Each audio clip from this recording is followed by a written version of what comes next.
الثاني لا؟ هنا لا بس اسمه جوان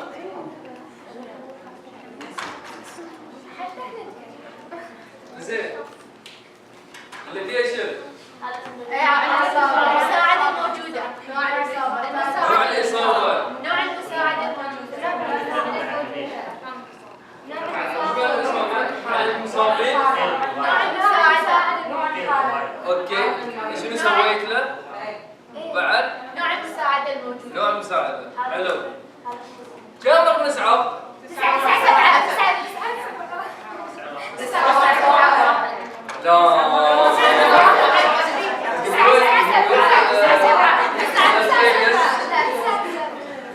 هذه السعودية. عندكم الهلال الأحمر؟ ايوه 9 7 أعتقد. و9 8 كم الجو؟ كم الجو؟ اي اوكي انت قلت والله ادري اكملها حقكم زين. 9 7 اخيرا دوالي تعجبكم. 9 1 لا 9 7 3 9 7 3 9 7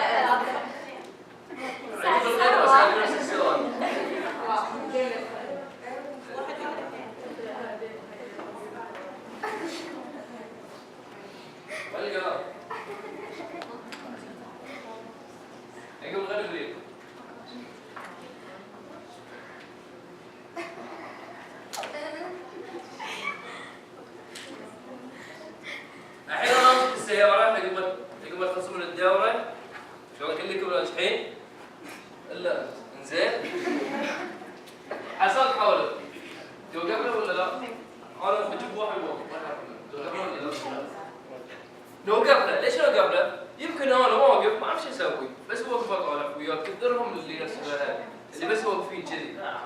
اذا اقدر اساعده يا اساعده يعني إذا صار شيء احب ذمتكم الحوادث وشلون عاد؟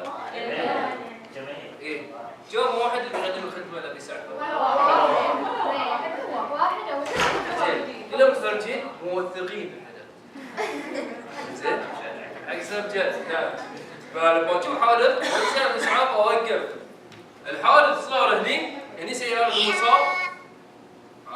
زين هني سياره المصاب اروح اوقف قدامها لا اخلي مسافه امان على الخط الاصفر. طبعا في السعوديه مو في شيء اسمه خط اصفر. زين حتى بالبحرين نفس الشيء ولا تعملون. اوقف سيارتي اضرب ليفل سكنير فلاشينج شو يسمونه؟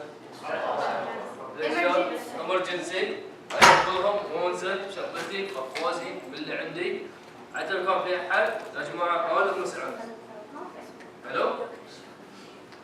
وضروري اقول حق المصاب نفسه انا بصيحك القوله خليني ولا لا؟ شغلينه ولا؟ قالت لا ابتعد وجه طالع الحال. ليش شنو؟ لما كنت ما ادري اتصرف فيها. جيت انا قلت لك يا ساره بساعدك. يا زوج خطيبك اخوك قال لا ما اقدر اسوي شيء.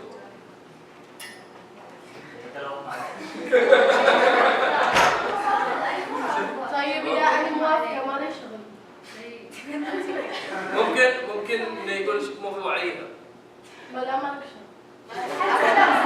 اوكي تقول ما لي شغل انا اذا بقدم له المساعده مو براضي ولا اقول له شو يصير؟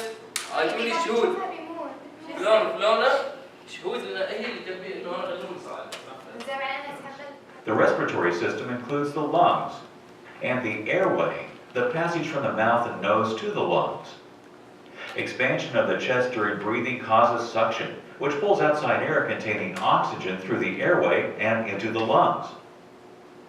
Relaxation of the chest increases the pressure within and forces air to be exhaled from the lungs. The circulatory system includes the heart and a body-wide network of blood vessels.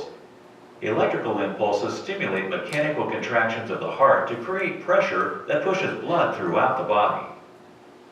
Blood vessels in the lungs absorb oxygen from inhaled air.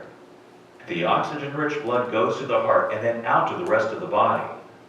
Large vessels called arteries carry oxygenated blood away from the heart. Arteries branch down into very small vessels that allow oxygen to be absorbed directly into body cells, so it can be used for energy production. Veins return oxygen-poor blood back to the heart and lungs, where the الحين كل واحد يقوم طبق على روبيشات. كل واحد يقوم طبق على روبيشات. لا بالقوة بس بصوت. قال لكم تغدون.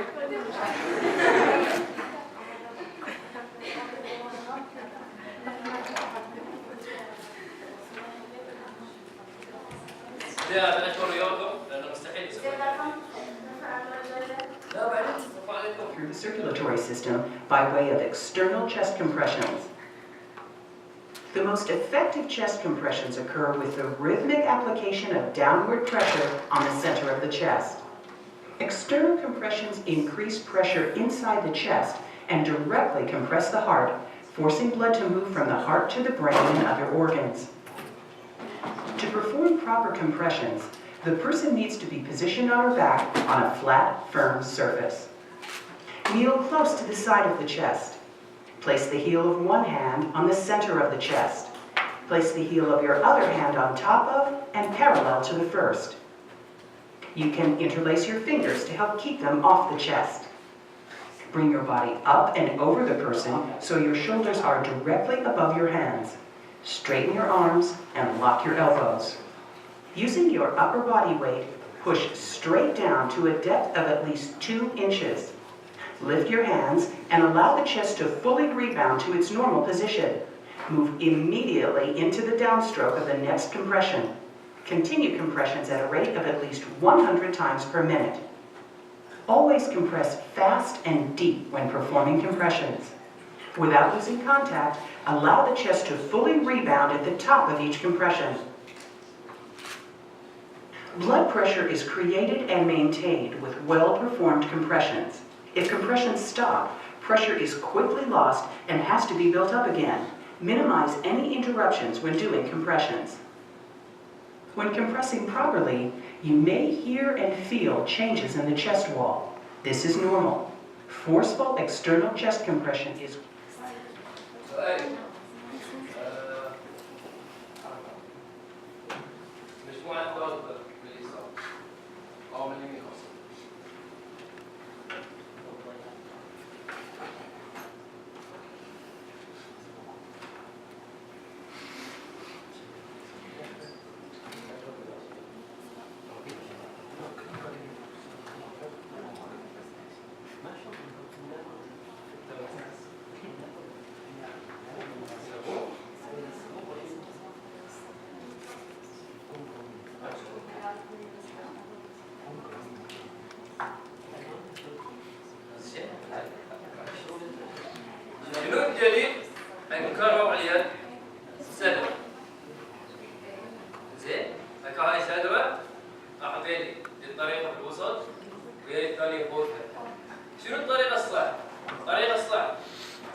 المشكلة لما تحصل يدكم دي الطريقة أو دي الطريقة مشكلة واحدة ممكن تزلق اليد عشان كذي يسوون دي الطريقة.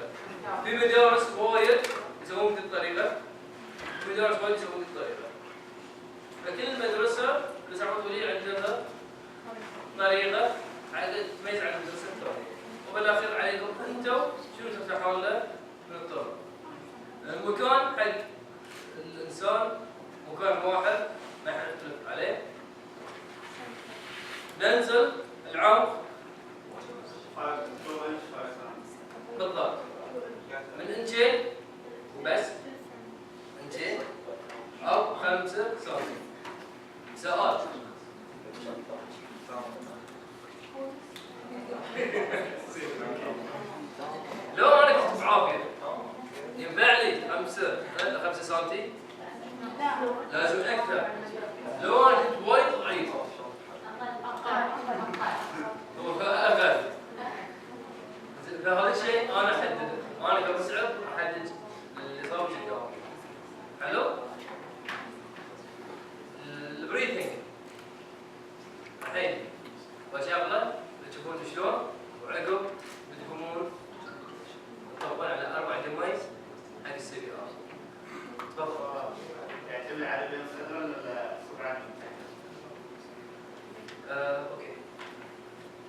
في شيء قديم يقول لنا شوف وين نهاية عضلة الراس، على الصبعين، فوق الصبعين، حط يدك.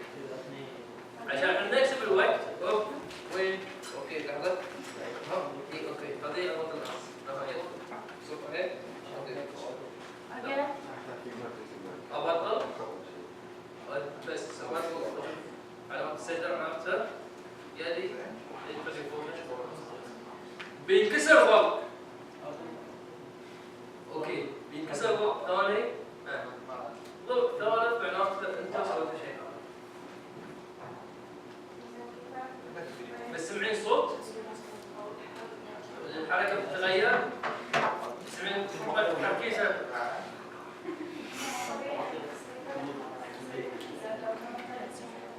إذا الطريقة صحيحة ما ينكسر، لكن في حال انكسر الضلعين وفوق معناتها الإسعاف غلط. ممكن إذا شلت العظام ممكن تسكر، لكن شلت عظمة الغاز. ليش عظمة الغاز؟ شباب تعطوني تبين من هنا لو سمحتوا.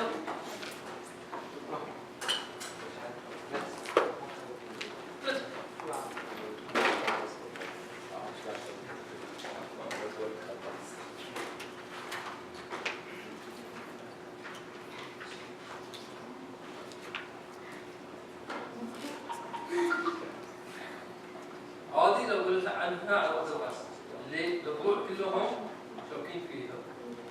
فاحنا لما نضغط هني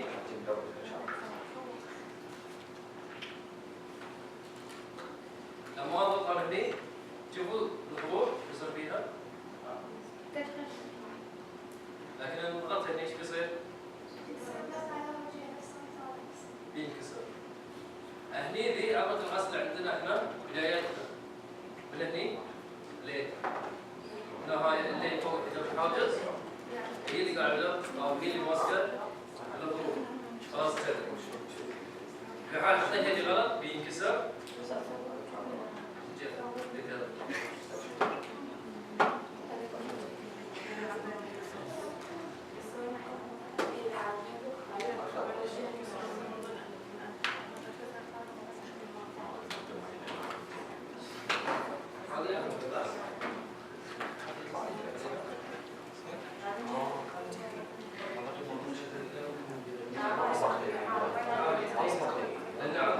عضلة القص هي مبروك القواعد نفس ديك بالضبط مرنة، فلما اضغط عليها تنزل بالضبط نفس اللي شرحتها على الدنيا.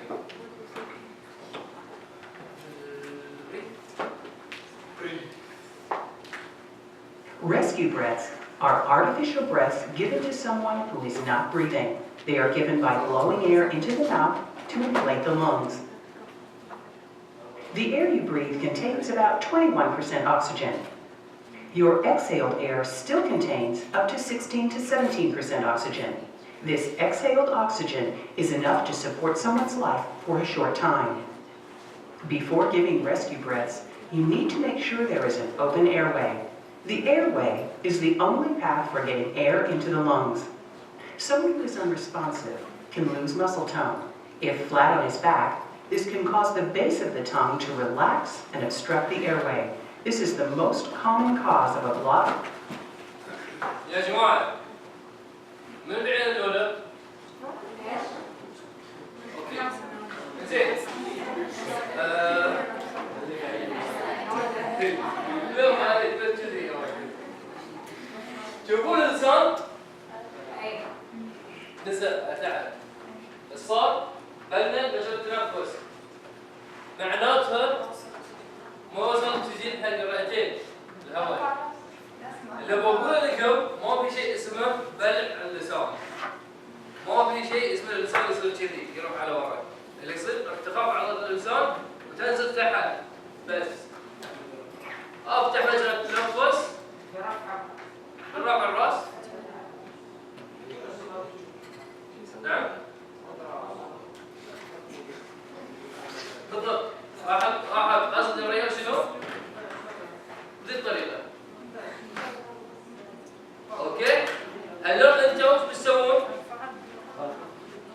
نعم انقذ تنغثه لا اقل من ثانيه او ثانيتين. خلينا نقول ثانيتين. وصل ثانيتين بس انا نغثه ثانيتين. لانه مو تغطس. ليش بدون اختارت او فريق السعودي اختار شعار لهم انه محو اميه الصعوبات الاوليه. على ذا الاساس. الرجال اللي امس طاف اللي شباب امتحان لازم يتنفس ورجع اللي حاولت في سياره مع الواحده امتحان عشان تنفس ورجعت ببساطه حركوا راسه بس فهذا يعني هذا الشيء المفروض قاعدتهم 40 على الاقل يعرفونه 120 كل واحد على الاقل يقول حق شخصين يعني واجب هذه بينكم وبين الله عقوباتكم كلكم.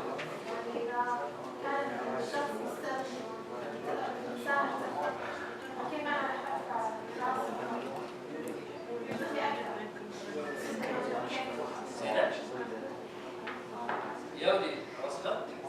لا أنا قصدي إن الشخص مستمتع ومثل هذا الفيديو والإنسان مرتاح. شوفي؟ زين؟ بكل بساطة أسوي له كذي تحت التنفس زين؟ عندي راسي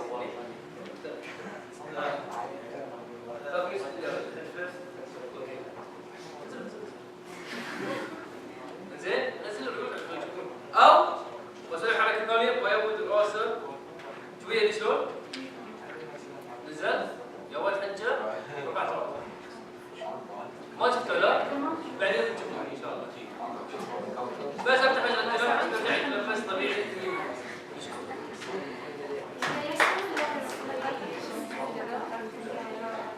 بعد 4 دقائق خفر على العوض تشبه يلا بس بعد 4 دقائق خفر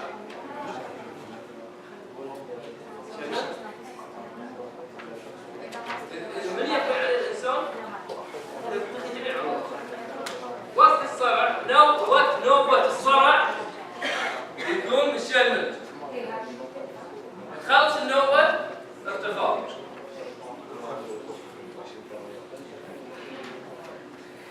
Airway in an unresponsive person. The tongue is attached to the lower jaw. Moving the jaw forward lifts the tongue away from the back of the throat and opens the airway. You can open a person's airway by using the head tilt chin lift technique. Place one hand on the forehead. Place the fingertips of your other hand under the bony part of the chin. Apply firm backward pressure on the forehead while lifting the chin upward. This will tilt the head back and move the jaw forward. Maintain the head tilt with your hand on the forehead. Avoid pressing into the soft tissue of the chin with your fingers, as this can also obstruct the airway. Leave the mouth slightly open. As a trained provider, you should use a protective barrier, such as a CPR mask or shield, when giving rescue breaths to minimize your exposure to infectious disease. Before giving rescue breaths using a mask, quickly inspect the mask to make sure the one-way valve is in place. Place the mask flat on the person's face. Use your thumb and forefinger to control the top of the mask. Use the thumb of your hand lifting the chin to control the bottom of the mask. Tilt the head and lift the chin. This brings the face up into the mask, creates an airtight seal, and opens the airway. Take a normal breath and blow through the valve opening to deliver breath. Each breath should be 1 second in length and have enough air to create a visible rise of the chest, but no more. Remove your mouth and let the person exhale completely after each breath. Take a fresh breath in between delivering breaths. When giving breaths, avoid blowing too hard or too long.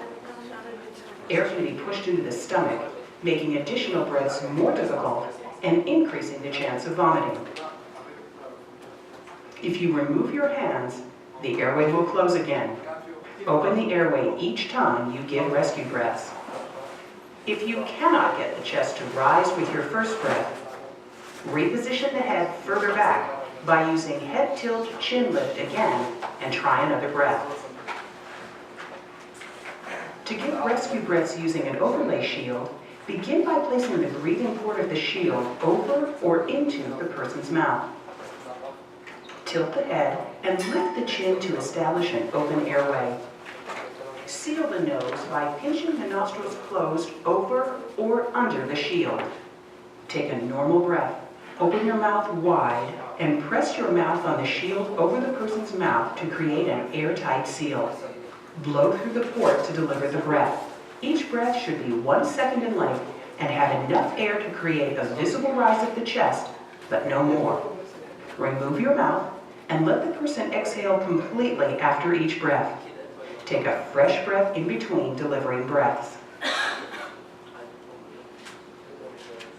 The same technique can be used to provide mouth-to-mouth rescue breaths if you elect not to use a barrier device.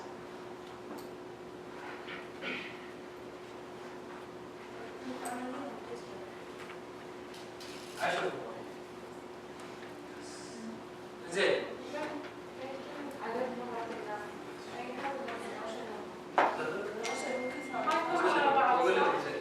اقول لكم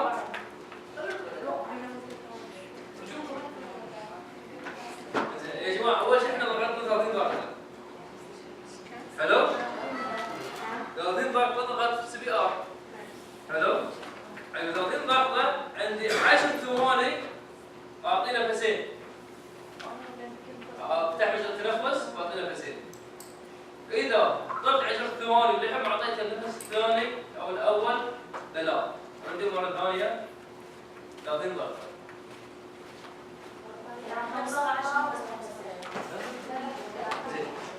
يا جماعه الحين انا شغال 1 2 3 4 5 30 قال ابطل وعوزكم انتم ايش تبي انتم ها راح الوقت راحت 10 ثواني ارجع مره ثانيه اشتغل جيت قبلت 30 قبلت ما يتبع الصدر بطلت مجرى التنفس ما يتبع الصدر سكرت الخشب ما يتبع الصدر لانه انا ايش قاعد اسوي؟ قاعد اسوي اذا بعطي نفس الو عشان يتبع الصدر تخيلوا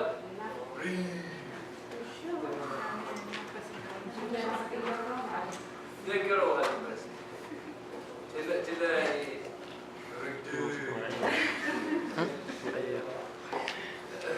ما في ساخن على طول تذكروا هذا نفخت نفخة ثانية موجودة نفخة أرجع مرة ثانية. Lack of responsiveness is still considered to be a life-threatening condition that requires immediate care. Call EMS and get the AED. Okay, sure.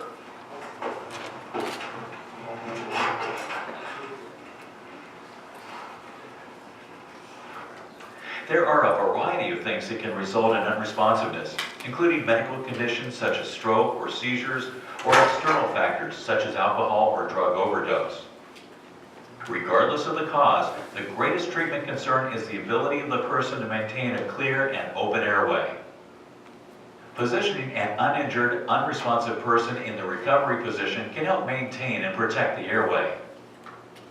This position uses gravity to drain fluids from the mouth and keep the tongue from blocking the airway.